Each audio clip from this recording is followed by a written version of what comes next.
choosing the right architecture, choosing the right platform is very important to us, especially when we're going for this life event things. The reason we choose AWS because write content and everybody needs it. We allow anyone to write on our platform as well. So I guess like thank you so much for this partnership. Again, round of applause for Mas Ricky, Paul Sati, Bakaria, and marketplace, right? You need to have always solve the problem of the buyer side and the seller side, right? And then if you're talking about content, community, like topic content, like Reddit, forums, like you need to look into things that are mostly about content itself, right? I do not have any like strong tips around building full content, but what I try to recommend is that I think the key part is the content itself, whether it's marketplace, whether it's dating platform, having enough profile, that's where the both buyer and seller, both party who actually comes to the market, the platform to actually use it.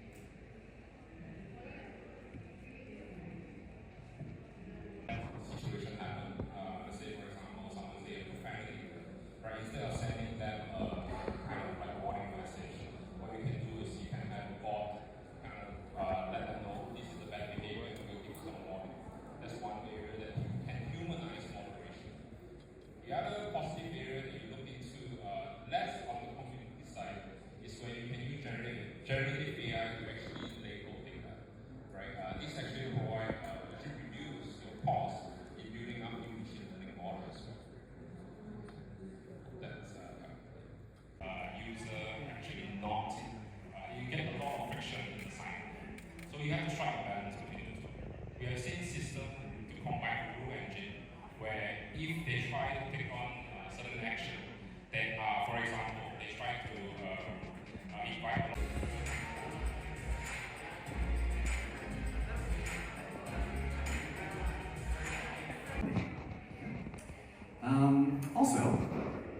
if you work for Teleport, please stand up. If your name is Jomar or Darsh or Kim or Alex, please give a little wave. So I just want to let everybody know that we are hiring for a growth product manager in Indonesia. What we did was we looked at the entire recruitment funnel. So from left to right, the first one is brand awareness. Do candidates know that your company exists? The second one is figuring out which people to bring through the interview. And then we talk about interviewing, and then all of a sudden to the offer stage. So you'll notice a hiring decision, right? There's manpower planning, there's budgeting. That has nothing to do with you. There's macroeconomic, powers, for example, recession, growth, GMV, number of users, some always mention these things: scale, scope, delta, and constraints. Okay. So just to recap, top down, 1 or 2 lines, nothing more. People won't read anything past 1 line. Number 2, build the dots. It's okay to reach out for things that you're not qualified for, but you're building dots, right? When I started working with Tech in Asia, I was a no-name startup. I was this little annoying person that would always message Maureen and Willis about stuff and they'd delete, right? But I continued to build dots over the course of my career, and then obviously they took me slightly more seriously over time, right? And just remember that it's them, not you. Okay? Most hiring decisions honestly have nothing to do with you as a candidate. It's okay to get rejected. After the startup got acquired, I went from building software as a startup to building software for a big company. So I learned how to get really good at building reservation software, right? And then went from building my own online e-commerce traverse to actually going to Southeast Asia and doing it for booking. And then we got a phone call one day because SpaceX had noticed some of the work that we were doing. They noticed how we were building a reservation system and they asked us to build it for them. So gradually went into logistics and then ended up working for McKinsey, helping other clients build logistics, right? So I sort of built this little story and it takes under 30 seconds. So make sure that when you come to an interview, just kind of figure out what your storyline is, your dots, and actually present that. it's an opportunity to tee up your story to a question that you already know is coming, right?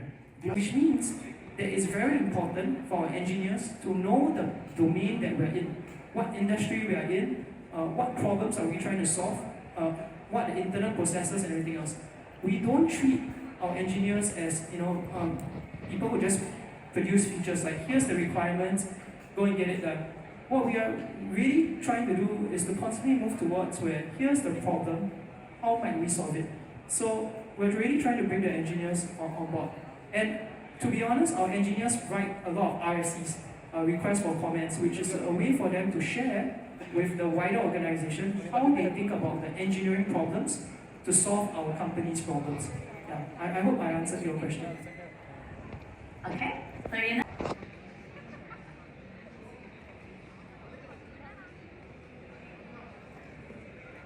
After the day 2, and it's really a pleasure for me, Cynthia Octaviani, to welcome. Round of applause, everyone.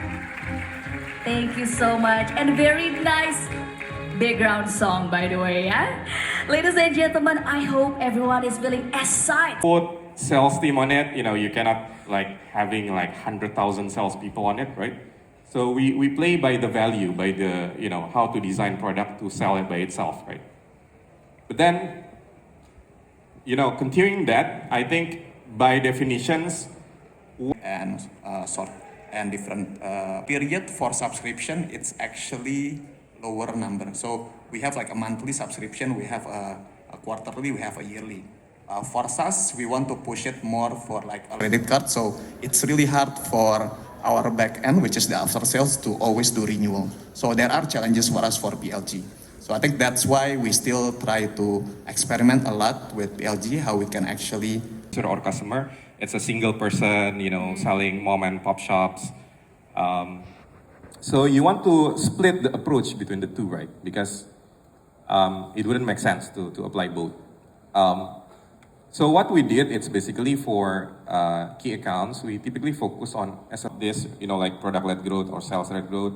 I think Avi will briefly mention sales-led growth. They have salespeople. They have a very broad wide product portfolio in Makari, whether it's Talenta for the HRIS, whether it's Juno for the account. Sales-led growth and product-led growth strategy that you both mentioned before. But Smart, the area where you have a very good capability for this specific segment with less competition, right? So that's the product itself. But then you also want to have the right people and right process, right? I give you example on fixing the process before. It's the biggest question that everybody has in general. I think it's especially in India, the financial sector was going really well last few years ago. And then they wanted to automate a lot of their processes so that they don't have to scale their manpower. And then we got our first customers, but they were really particular about one major thing, the experience that they're going to give. So though they want to automate, they don't want to discount the experience. Experience has to be top notch. So we before deploying it to production. So how we're thinking about it is then how can you integrate things like team approvals, how can you make sure there are ways to both produce the content at scale, but also then make sure the right people are looked at the right time before finally integrating that into your CMS or your different systems. catching up as well. So if you look at more of Bar has released recently, do a lot more of it. It's about the AI ethics, because due to the super easy access for us to access AI and then get data, get feedbacks from them, especially for visualization AI, like Mick already mentioned that AI will not replace us, and the people with AI will replace you, right? It's a very common phrase, and there's also some saying that says ChatGPT is just the beginning. it's going to be very much more powerful. So what is your take on that? So thank you. A bit more historical systems that we have to change. Absolutely. Keisha, I know you do a lot of integrations. So I think I'll take that question. This is the first question that I keep getting, not just in healthcare, because we work with enterprise companies. For them, they work their traditional systems. They need super accurate information. Times I failed. In 2013, I was working at YouTube, and we were working on this project called YouTube Instant. And this is kind of TikTok before TikTok existed. And we got some things right, like video auto-playing, being able to scroll between videos. But we got a lot of things wrong, like the content and the algorithms. And so talk to these leaders, all of them really understand the importance of, you have a few choices. You might say, well, I'm gonna set an OKR on happy users. And I'm gonna set an OKR on a simple and surefire way to get your product to spread. Is to actually give your user a magical experience. In a moment that's so magical that they want to share it with their friends and family, right? And in fact, people screenshotted that magical experience and posted it on Twitter and social. And this is a way in which Robinhood was able to spread and everyone was able to understand. And in fact, Figma kind of thought about it in the same way as well. In the early days, Dylan, our co-founder, was thinking about, well, there's this magical moment of being able to design inside of the browser, right? How do they get more people sharing about that? And so he created this visualization of Design Twitter to find out who the most influential people are, and he went to them and got this. Is I actually like to ask the question, if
really say about the screen, chances are it's too complicated. Focus on the right things, you prioritize the right things. And also, if your design actually reflects what the screen reader is saying, that's really great, but oftentimes if the design doesn't have a hierarchy or organization to tell that story, that's something that you need to fix as well. I really like this not just because it's an objective way to think about it, but also because it really helps make our design more accessible to begin with as well. Right? And critiquing, even if it feels uncomfortable. And maybe being creative about the way you critique. And then finally, you need to switch up your routine, right? You need to escape the regular routine to get some magic done. We noticed that there's a really strong community of excited people, and a lot of people are actually using Figma for free, and that's how they learn, right? And then at some point, those are the very same people that go on and take that tool to their companies and convince their companies that, Figma is a tool worth using. And so I often find that, building that enthusiasm and it's kind of the stuff that I talked about at the beginning of, spreading virally within the community. It's actually necessary to make it accessible and free.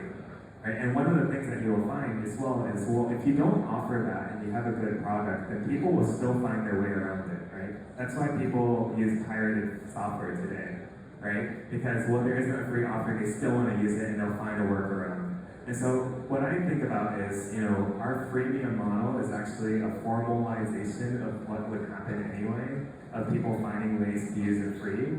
And one of the reasons companies don't actually crack down on piracy as much is because that's how people learn, right? That's how people create resources, and it's really a great thing. And that's why, for example, we offer Figma for free, our professional offering for education, for EDU, right, for students, because we know that in the long run is more valuable. So I think it's really just a picture of, telling a picture of the longer term story of why these users are strategic for us, both in terms of spreading with Figma and also in terms of growing into the users that end up paying for it. Yes. User, right? Yeah. So maybe in a product sense, maybe you would like to calculate the Net Promoter Score, something like that, so they can refer this app to other. But let's say this guy, let's say his name is Max, and then Max was a student, and then he uses Figma and FigJam very frequently because he's a computer science student. And then he graduated and he became a product manager, and of course he will use FigJam and Figma very frequently. So I see that since a student, Max has learned a lot through Figma. But then when he became professional. What do you offer? Which is what is the thing that you offer, which is different when he was just a student and then when he was a professional, and then what do you gain from that? I mean, there are other apps. I'm not gonna say the name, but they offer freemium and then they offer pro, which is quite powerful too, because I use both of the apps. And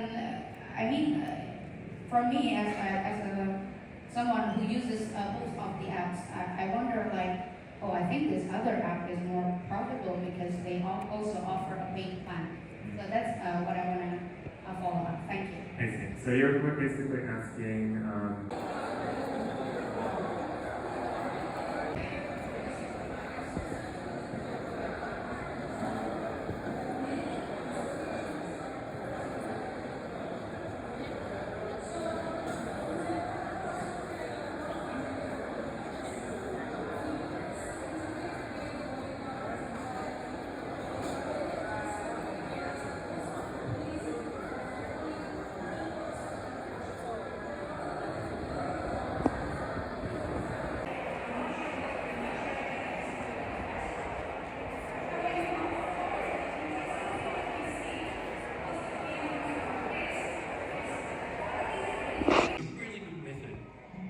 deeply understand the jobs to be done in the problem space that you're trying to solve.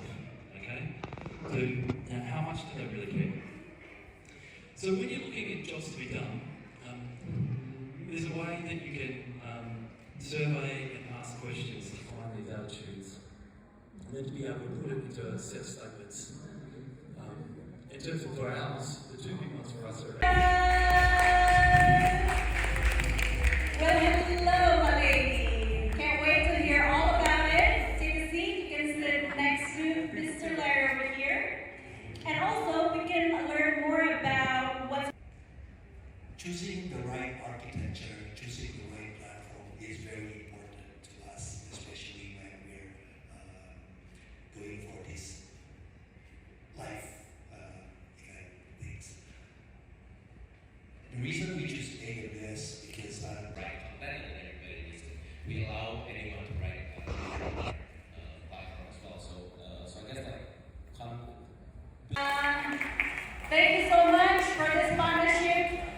Again, round of applause for Mas Ricky, Paul Jeffrey, Bakanya, and... For Teleport, please stand up. If your name is Jomar or Darsh or Kim or Alex, please give a little wave. So I just want to let everybody know that we are hiring for a growth product manager in Indonesia. What we did was we looked at the entire recruitment funnel. So from left to right, the first one is brand awareness. Do candidates know that your company exists? The second one is figuring out which people to bring through the interview. And then we talk about interviewing, and then all of a sudden to the offer stage.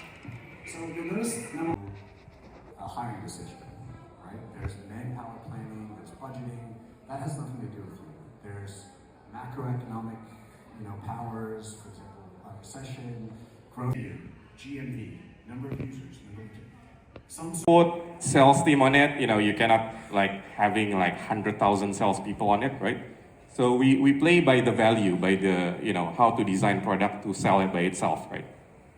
But then, continuing that, I think by definitions, period for subscription, it's actually lower number. So we have a monthly subscription, we have a quarterly, we have a yearly. For SaaS, we want to push it more for our customer. It's a single person, selling mom and pop shops. So you want to split the approach between the two, right? Because it wouldn't make sense to apply both. So what we did, it's basically for key accounts, we typically focus on this, product-led growth or sales-led growth. I think Avi will briefly mention sales-led growth. They have salespeople, they have a really good method to be able to deeply understand the jobs to be done in the problem space that you're trying to solve. Okay? So now how much do they really care? So when you're looking at jobs to be done, there's a way that you can survey and ask questions to find these attitudes, and then to be able to put it into a set of statements. In terms of for ours, the two big ones for us are... Times I failed. In 2013, I was working at YouTube, and we were working on this project called YouTube Instant. And this is kind of TikTok before TikTok existed. And we got some things right, like video auto-playing, being able to scroll between videos. But we got a lot of things wrong, like the content and the algorithms. And so I talked to these leaders, all of them really understand the importance of you have a few choices. You might say, well, I'm going to set an OKR on happy users. And I'm going to set an OKR. A simple and surefire way to get your product to spread is to actually give your user a magical experience. And a moment that's so magical that they want to share it with their friends and family, right? And in fact, right, and critiquing even if it feels uncomfortable. And maybe being creative about the way you critique. And then finally, you need to switch up your routine. Right? You need to escape the regular routine to get some magic done.